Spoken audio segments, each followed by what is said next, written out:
चला बॉयज, आज आपण सेल सायकल आणि सेल डिव्हिजन या टॉपिक वरती डिस्कशन करणार आहे।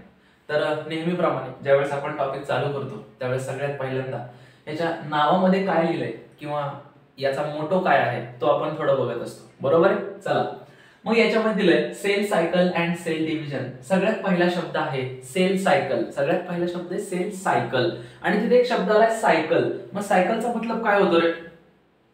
रिपीटेड ऍक्शन, आपण त्याला काय म्हणत असतो सायकल। म्हणजे एका पॉइंट पासून एखादी गोष्ट चालू झाली, ती पुढे गेली आणि परत त्याच पॉइंटला आली, परत पुढे गेली, परत त्याच पॉइंटला आली, आपण त्याला काय म्हणत असतो सायकल। मग इथं पण सायकलच बघायची आहे, पण कोणती बघायची आहे? सेल सायकल बघायची। मग सेलची कोणती सायकल आहे ते आपल्याला बघायचंय। नंतर आहे cell division. Actually cell division काय आहे? सेल डिव्हिजन सर आम्हाला फक्त एवढंच माहिती आहे, there are two types of cell division. Cell डिव्हिजनचे किती प्रकार आहेत? दोन प्रकार आहेत, एक आहे मायटोसिस, एक आहे meiosis. And cell division is responsible for the growth and development, असं एक काहीतरी आपण वाक्य म्हणत असतो। तर सर आतापर्यंत आम्हाला एवढं सगळं माहिती आहे।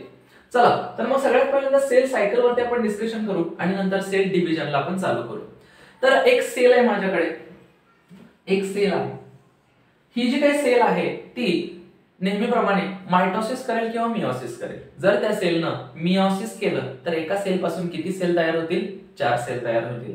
आणि त्या सेलनं जर मायटोसिस केलं तर एका सेल पासून 2 सेल तयार होतील। Mitosis is a equational cell division and meiosis is a reductional cell division. या सगळ्या गोष्टी तुम्हाला माहिती आहेत। मग इथे मी असं कन्सिडर करतो की या सेलनं मायटोसिस केलंय आणि एका सेल पासून किती सेल तयार होणार आहेत रे? 2 सेल तयार होणार आहेत। एका सेल पासून किती सेल तयार होणार आहेत? 2 सेल तयार होणार आहेत। म्हणजे या सेलला इथून इथपर्यंत असं ट्रॅव्हल करायचं। मग या सेल पासून या ज्यावेळेस 2 सेल तयार होत आहेत, ही सेल इथेच थांबणार आहे का? नाही थांबणार। मग ज्यावेळेस ही नवीन सेल तयार होते, या पण सेलला काय करायचंय? स्वतःमध्ये डेव्हलपमेंट, या पण सेलला करायचंय स्वतःची ग्रोथ। मग ही सेल जी काय आहे ती स्वतःची काय करेल रे?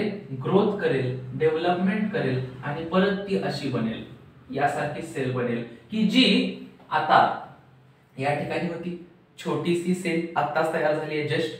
ती स्वतःमध्ये ग्रोथ आणि डेव्हलपमेंट करल आणि परत याच पॉइंटला येईल डेव्हलप्ड सेल आणि ती आता सेल डिव्हिजन साठी काय असेल? रेडी असेल। मग परत ती सेल काय करल? सेल डिव्हिजन परत करल, परत एकापासून 2 सेल, परत ती सेल मोठी होईल, परत एकापासून 2 cell. So this is actually the cell cycle. या पॉइंट पासून मी चालू करतोय, 2 सेल बनतायत, परत ती सेल मोठी होतीये आणि मग परत या पॉइंटला येते, परत ती सेल काय होते? मॅच्युअर होते, मायटोसिस मध्ये जाते आणि एका सेल पासून किती सेल बनतायत? 2 सेल बनतायत। So this is the cell cycle. याला काय म्हणायचं? सेल सायकल म्हणायचं। मग this cell cycle is actually divided into 2 parts किंवा 2 फेजेस आपण म्हणू शकतो। मग ही जी काही सेल सायकल आहे, ही सेल सायकल 2 फेजेस मध्ये डिवाइड झाली आहे। किती फेजेस मध्ये डिवाइड झाली आहे? 2 फेजेस मध्ये। एक फेज आहे एम फेज आणि दुसरी फेज आहे इंटरफेज। एक फेज आहे एम फेज आणि दुसरी आहे इंटरफेज। आता एम फेज जी काय आहे ती पण परत 4 फेजेस मध्ये डिवाइड झाली आहे, prophase, metaphase, anaphase, telophase and cytokinesis असं आपण म्हणतो। आणि एका सेल पासून 2 सेल तयार होतात। मग ज्यावेळेस ही छोटी सेल असते तिला आता काय व्हायचंय? मॅच्युअर व्हायचंय, डेव्हलपमेंट करायची, ग्रोथ करायची, तर ती कशामध्ये जाणार आहे रे? इंटरफेज मध्ये जाणार आहे। कशामध्ये जाणार आहे? इंटरफेज मध्ये जाणार आहे। And there are actually phases of interphase also, and that is the G1 phase, S phase and G2 phase. असे इंटरफेजच्या फेजेस आहेत। मग मला जर इथं लिहायचं असेल तर मी असं लिहू शकतो, काय लिहितो मी इथं? Sale cycle. मग सेल सायकलच्या 2 फेजेस सांगितल्या। सगळ्यात पहिली फेज होती एम फेज आणि दुसरी फेज होती इंटरफेज। ओके, तर मग आता नुकतीच सेल तयार झाली, ती कशामध्ये जाणार आहे? इंटरफेज मध्ये जाणार आहे। इंटरफेज संपल्यानंतर ती कशामध्ये जाणार आहे? एम फेज मध्ये जाणार आहे। म्हणजे ज्यावेळेस इंटरफेज संपते त्यावेळेस एक आपल्याला मॅच्युअर सेल मिळते, डेव्हलप्ड सेल मिळते, बरोबर आहे ना? हा चल, मग इंटरफेज जी काय आहे त्या इंटरफेजची सुरुवात ही कशापासून होते? G1 phase. म्हणजे G1 फेज पासून इंटरफेजची सुरुवात होते। मग G1 फेज झाल्यानंतर परत काय येते? S फेज येते आणि परत काय येते? G2 फेज येते। मग आपण बघू, आता माझ्याकडे एक छोटीशी सेल आहे, आता माझ्याकडे एक छोटीशी सेल आहे. मग ती छोटीशी सेल कशामध्ये जाणार आहे? इंटरफेज मध्ये जाणार आहे. इंटरफेज मध्ये सगळ्यात पहिल्यांदा कशामध्ये जाणार आहे? G1 फेज मध्ये जाणार आहे. कशामध्ये जाणार आहे? G1 फेज मध्ये जाणार आहे. मग ही जी काही छोटीशी सेल आहे ती ज्यावेळेस G1 फेज मध्ये जाते त्यावेळेस काय चेंजेस होत आहेत? मग S मध्ये गेली तर काय होतंय? G2 मध्ये गेली तर काय होतंय? मग ज्यावेळेस ही छोटी सेल G1 फेज मध्ये जाणार आहे त्यावेळेस त्या सेलला काय करायचंय? डेव्हलपमेंट करायची. तर सगळ्यात प्रायमरी एम त्या सेलचं काय असणार आहे? प्रायमरी एम त्या सेलचं हेच असणार आहे की स्वतःची साईज वाढवायची. स्वतःची काय करायची? साईज वाढवायची. मग G1 फेज मध्ये काय होणार? Increase in size of cell. या फेज मध्ये काय होणार आहे? सेलची साईज वाढणार आहे. आणि दुसरं initiation of DNA synthesis. Initiation of DNA synthesis. तर G1 फेज मध्ये फक्त एवढाच होतंय. काय रे? Growth of cell. साईज वाढते, सेलची साईज वाढते. कारण सेलला काय व्हायचंय? आता मॅच्युअर व्हायचंय. तर सगळ्यात प्रायमरी एम सेलचं हेच असणार आहे की काय करायचंय? साईज वाढवायची. मग सगळ्यात पहिल्यांदा साईज वाढली and initiation of DNA synthesis. मी शब्द काय वापरलाय? Initiation of DNA synthesis. इथं डीएनए सिंथेसिसचं काय झालं? इनिशिएशन झालं. मग नंतर सेल कशामध्ये जाणार? एस फेज मध्ये जाणार. कशामध्ये जाणार? एस फेज मध्ये जाणार. मग एस फेज मध्ये काय होणार? Synthesis of DNA. डीएनएचं सिंथेसिस होणार and synthesis of centrosomes. Synthesis of DNA and synthesis of centrosomes. DNA कळालं सर? सिंथेसिस ऑफ डीएनए होतं एस फेज मध्ये, बरोबर आहे. S phase, synthesis phase. But what is centrosome? Centrosome म्हणजे काय? याची डायग्राम बघितली तुम्ही कुठे? This is actually centrosome. कुठे दिसतंय? ऍनिमल सेल मध्ये दिसतं फक्त, बरोबर. मेटाफेज मध्ये दोन अपोजिट पोलला त्यामधून काय निघलेले असतात? Spindle fibre. स्पिंडल फायबर कशाला अटॅच झालेले असतात? सेंट्रोमियरला. दिस इज सेंट्रोझोम्स. जे आपला हे क्रोमोझोम आहे त्या क्रोमोझोमच्या सेंटरला आहे ती सेंट्रोमियर. आणि हे जे सीन दिसतोय तुम्हाला हे 90 डिग्री एकमेकांसोबत अँगल करून ते सेंट्रोझोम्स. दिस is सेंट्रोझोम. This is a centromere.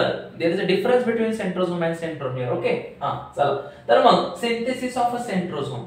So in the S phase, synthesis of centrosomes and synthesis of a DNA. After that, cell will go into the G2 phase. कशामध्ये जाईल? G2 phase मध्ये जाईल. आता इथे पण आहे synthesis. पण काय आहे? synthesis of proteins. काय? Synthesis of proteins. मग G2 फेज मध्ये काय होतंय? सिंथेसिस ऑफ प्रोटीन होतंय. आता कन्फ्युजनचा भाग सांगतो मी. याच्यावरती पहिले पण सांगितलं होतं की एस फेज म्हणलं की आपल्या डोळ्यापुढे काय येतं? Synthesis phase. मग जिथे जिथे क्वेश्चन मध्ये सिंथेसिस शब्द आलाय आपण लगेच जिथे एस फेज आहे त्याच्यावरती टिक करून टाकतो. But always keep in mind in boys, लक्षात ठेवा ज्यावेळेस प्रोटीनचा विषय येतो, कोणाचा विषय येतो?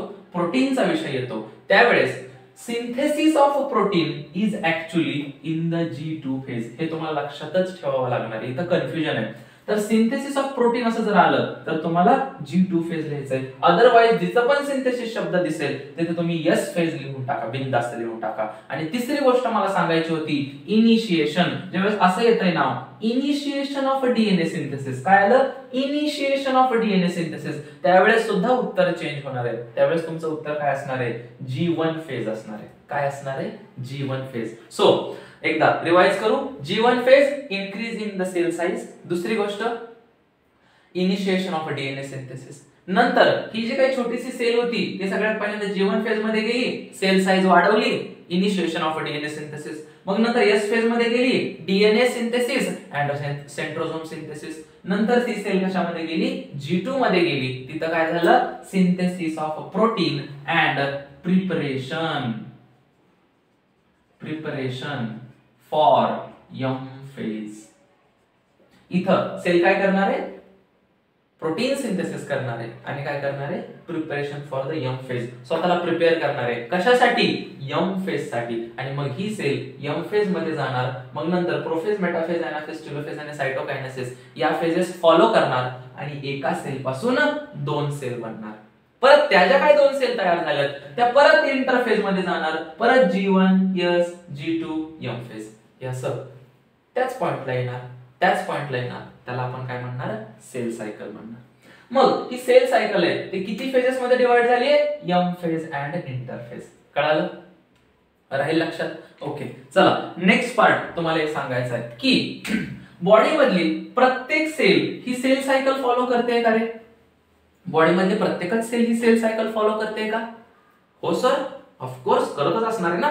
आता स्किनच्या सेल्स असतील किंवा बॉडी मधल्या सगळ्या जे काही सेल्स असतील त्या सेल्स रिप्लेस होत आहेत, म्हणजे 100% सेल काय करत असेल, सेल सायकल काय करत असेल, फॉलो करत असेल?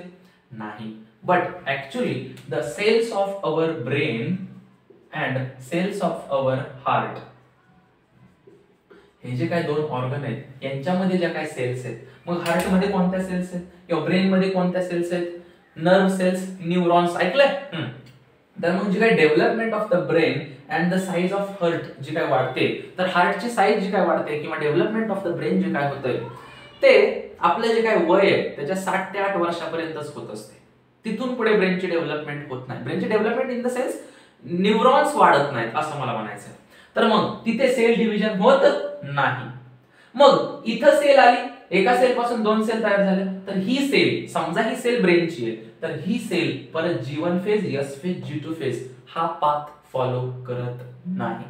म्हणून तर आपल्या हार्टची जी काय साईज आहे ही लेफ्ट हँडची जी आपली ही मूठ असते एवढं आपलं हार्ट असतं इथे असं, बरोबर? हा, तर मग ते तेवढंच राहतं. किंवा आपला ब्रेन आहे, जेवढ्या नर्व सेल्स आहेत, न्यूरॉन्स आहेत, त्या जिंदगीभर तेवढेच राहतात. तर ते फक्त 7-8 वर्षापर्यंत आपली डेव्हलपमेंट होत असते. तर मग ह्या ज्या काही ब्रेन सेल्स आहेत किंवा या हार्ट सेल्स आहेत त्या सेल सायकल फॉलो करत नाहीत. मग सर एखादी सेल बनली आणि ती तर आता इंटरफेज मध्ये जाणार नाहीये, G1 मध्ये, S मध्ये, G2 मध्ये जाणार नाहीये किंवा ती अशी सेल सायकल फॉलो करणार नाही, मग ती काय करणार, ती एका नवीनच फेज मध्ये जाणार. नवीनच फेज म्हणजे इथून ती एका नवीनच फेज मध्ये जाणार, तिला आपण G0 फेज म्हणतो. काय म्हणतो बॉईज? G0 फेज, किंवा आपण त्याला question QUIESCENT phase, question phase असं पण म्हणतो, किंवा कोण कोण याला G0 फेज असं पण म्हणतात. तर मग G0 फेज, G0 फेज किंवा क्वेश्चन फेज हे एकच आहे. यामध्ये काय होतंय, ही जी काय सेल आहे ब्रेन सेल किंवा हार्ट सेल ती सेल सायकल फॉलो करत नाही. म्हणजे जी सेल तयार झाली आहे ती G1 मध्ये, S मध्ये, G2 मध्ये जात नाही, परत M फेज मध्ये जात नाही. आफ्टर 7 to 8 इयर्स जे पण डेव्हलपमेंटचा काळ आहे त्याच्यानंतर. So this is a G0 phase और क्वेश्चन फेज. मग इन केस जर तुमची हार्ट सर्जरी झाली किंवा ब्रेन मध्ये काय डॅमेज वगैरे झाला, तर तिथं रिप्लेस करण्यासाठी किंवा ती वुंड जी काय आहे ती भरून काढण्यासाठी ही जी काय सेल आहे ब्रेन मध्ये किंवा ही जी G0 मध्ये गेली ती नंतर येऊ शकते, बट कधी येऊ शकते, ऍक्सिडेंटल केसेस मध्ये, म्हणजे जखम वगैरे झाली ती भरून काढण्यासाठी येऊ शकते, हीलिंग प्रोसेस मध्ये येऊ शकते. But most of the times ह्या ब्रेन सेल्स आणि हार्ट सेल कशामध्ये असतात, G0 फेज मध्ये असतात, G0 फेज मध्ये असतात, किंवा आपण त्याला क्वेश्चन फेज म्हणतो. So this is the cell cycle boys, याला काय म्हणायचं, सेल सायकल म्हणायचं. चला नेक्स्ट लेक्चर मध्ये M फेज आपण बघू, त्यामध्ये मायटोसिस आणि मियोसिस आपण डिटेल्स मध्ये बघणार आहे. तर मी मगाशी तुम्हाला एक गोष्ट सांगितली होती की जे आपलं मायटोसिस आहे त्या मायटोसिस मध्ये किती सेल तयार होतात, 2 सेल तयार होतात, आणि मियोसिस मध्ये किती सेल तयार होतात, मियोसिस मध्ये 4, बरोबर? राहील लक्षात सगळ्यांच्या? का ट्रिक देऊ काहीतरी? चला, तर मग ही मायटोसिस 2 सेल तयार होत आहेत, मियोसिस 4 सेल तयार होत आहेत. तर कशा लक्षात ठेवायचं, याला आजपासून मायटोसिस म्हणायचंच नाही. इथं MITOSIS आलंय ना, त्याला मायटोसिस म्हणायचं. काय म्हणायचं, मायटोसिस. मग मायटोसिस शब्दातच आहे मायटोसिस. मग मायटोसिस झालं तर एका सेल पासून किती सेल बनणार आहेत, 2 सेल बनणार आहेत. आणि मियोसिस, त्याला मियोसिसच म्हणा. आता कळालं ना, मायटोसिस मध्ये 2 सेल तयार होतात, तर राहिलं काय, मियोसिस. मियोसिस मध्ये किती होणार, 4 सेल होणार. मग त्या कशा होतात, त्या अशा होतात, एका सेल पासून 2 आणि 2 पासून परत 4. मग एकापासून 2 होतात त्याला आपण काय म्हणतो, मियोसिस फर्स्ट, आणि 2 पासून 4 होतात त्याला आपण काय म्हणतो, मियोसिस सेकंड. मग हे मायटोसिस कसं होतंय, मियोसिस कसं होतंय, what is the purpose of mitosis? Actually purpose of mitosis is a growth purpose, and what is the purpose of meiosis? The purpose of meiosis is a reproduction, or we can say a formation of gamete. तर मग याच्यासाठी meiosis आहे. म्हणून मग meiosis is a reductional cell division, कारण आपल्याला ही gamete तयार करायचे and gamete is always haploid in nature. बरोबर आहे ना? हा. मग mitosis is a equational cell division and meiosis is a reductional cell division. कळतंय का? एकदा सांगतो, लक्षात द्या. मायटोसिस आणि मिओसिस. मायटोसिस त्याला काय म्हणायचंय? मायटोसिस मध्ये एका सेल पासून किती सेल तयार होणार? 2 सेल तयार होणार. And what is the purpose of mitosis? Growth purpose. जे काय आपली ग्रोथ होते, हात पाय, हार्ट सेल, हे सगळ्या गोष्टी, इंटेस्टाइन, हे सगळ्या गोष्टी, याच्यासाठी काय महत्वाचं आहे? मायटोसिस महत्वाचं आहे. Mitosis type of cell division. दुसरा आहे meiosis. So meiosis is for only the purpose of meiosis is reproduction, gamete formation. मग in case of female gamete काय असेल? ओवा. आणि in case of male gamete काय असेल? स्पर्म. तर मग तिथेच फक्त मिओसिस होणार. अदरवाइज आपल्या बॉडीमध्ये काय चालू आहे? मायटोसिस चालू आहे. ओके, चला. तर मग सेल सायकल कळाली आणि यंग फेज मध्ये प्रोफेज, मेटाफेज, एनाफेज, टेलोफेज असणार आहे. मायटोसिस, मिओसिस याच्यातून जाणार आहे. तर नेक्स्ट व्हिडिओ मध्ये आपण